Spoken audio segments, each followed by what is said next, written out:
একটা রাষ্ট্রের মধ্যে কোনো বিচার নেই, পীর আর মুরিদ গিয়েছে রাষ্ট্রে, যাওয়ার পরে তাকে দেখে আলুর দামও যা, ঘির দামও তা, একেবারে সব সমান।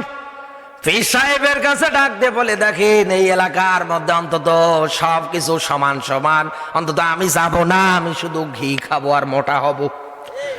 পীর সাহেব বলছে, বেটা যেই রাষ্ট্রের লোকের মধ্যে অন্তত ডিফারেন্ট নেই, কোনো পার্থক্য নেই, কোনো ভিন্ন নেই, এই রাষ্ট্রের লোক সব জালেম।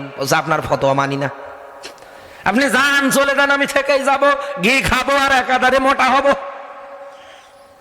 কিছুদিন পরে রাষ্ট্রের মধ্যে দুইটা চোর চুরি করতে গিয়ে যখন ধরা পড়ে প্রাচীরের নিচে পড়ে মারা গিয়েছে, চোরের বাবা মা বাচ্চার কাছে নালিশ নিয়ে গিয়ে ডাক দিয়ে বলে, বাচ্চা আমার দুইটা ছেলে অমুকের বাড়িতে চুরি করতে গিয়ে বিল্ডিং এর প্রাচীরের নিচে পড়ে মারা গিয়েছে, আমি বিচার চাই।